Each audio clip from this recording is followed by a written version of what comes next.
اگر آپ کی مسجد کی امام میں کوئی غلطی ہو، میرا چوتھا نمبر ہے غالباً ادب کا، اگر آپ کی مسجد کی امام میں کوئی غلطی ہو تو غلطی کو ختم کرنے کے لیے 2 سٹیپ ہے۔ نمبر 1، آپ ان کے ساتھ بیٹھ جائیں۔ مولانا صاحب مثال کے طور پر اس نے خطاب بیان میں غلطی کیا، مولانا صاحب آپ کا مطالعہ بھی ہے، میں ایک عام آدمی ہوں، آپ نے فلاں مسئلہ کو بیان کیا،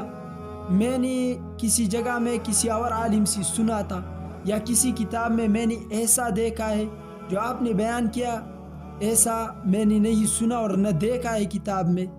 اچھا مولانا صاحب میں بھی غلطی پر ہو سکتا ہوں، لیکن آپ اس پر نظر ثانی کریں، اگر میں غلطی پر ہوں تو مجھے بتائیں،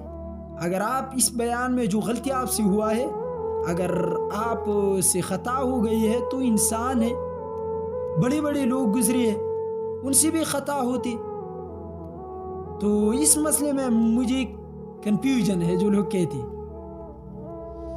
تو امام آپ کے اخلاق کا قدر بھی کریں گا اور ہمیشہ آپ کو اپنا خیر خواہ سمجھ کر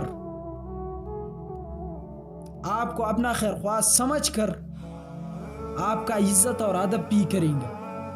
لیکن ایسا نہیں کہ مولانا آپ نے تو غلط مسئلہ بیان کیا، ہاں میں ویسے نہیں کرنا ہے، ٹھیک ہے۔ ویسے اگر امام صاحب نماز کے وقت میں کسی اور وقت میں کوئی غلطی کرتا ہے تو آپ نے اخلاق کی دائرے کے اندر، مولانا صاحب اگر آپ کی مجبوری ہو اور آپ وقت پر نہیں پہنچ سکتی تو ہم بھی مسلمان ہیں، آپ ذہن پہ دباؤ نہیں ڈالنا، ہم اس نماز کو پڑھیں گے۔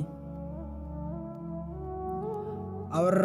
آپ کو تو معلوم ہے پیغمبر خدا نے یہی فرمایا ایسے انداز میں، اتنا نالج تو آپ کے پاس ہوں گے نا، کہ فرض نماز امام صاحب اس میں تخفیف کرو،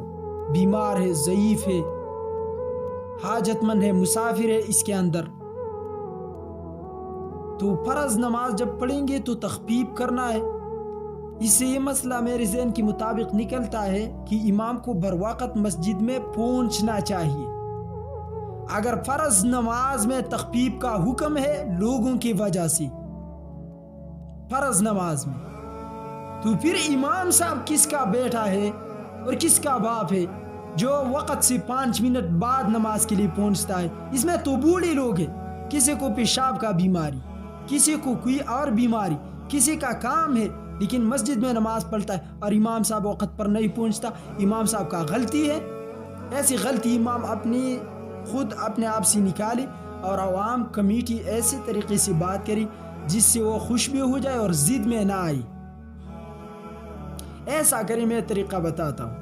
جو امام 2 3 4 5 منٹ بعد پہنچتا ہے، اچھا امام بہانے بناتے کہتے ہیں کہ جی ہم 2 3 منٹ بعد اس لیے آتے ہیں کہ مسجد میں تاکہ جو شخص راستے میں وہ پہنچ جائے، مسجد میں پہنچ کر آئے۔ اچھا امام صاحب یہ بتائے، یہ لوگ عوام مزے لیتے ہیں، پھر 2 منٹ بعد گھر سے نکلتے ہیں۔ اچھا امام صاحب ویسے بھی 2 3 منٹ بعد آتے ہیں اور جو غریب مسکین اور بیمار لوگ ہیں وہ وقت پر پہنچتے ہیں، تو ایسے مزے اپنے مقتدیوں کو نہیں دینا، اس مزوں پہ عادی نہیں بنانا، اس سے پھر لوگ غلط مطلب نکالتے ہیں۔ تو ویسے آپ نے اپنے امام کے ساتھ ایسا کرنا ہے، اگر 2 3 4 5 منٹ بعد وہ آتی ہے تو آپ نے ایک دفعہ ان سے نماز پڑھنا ہے۔ اگر وہ جذبہ بھی ہو جائے اور باتیں بھی شروع کرے تو آپ نے خاموش رہنا، وہ اس کے بعد ہمیشہ وقت پر پہنچے گا۔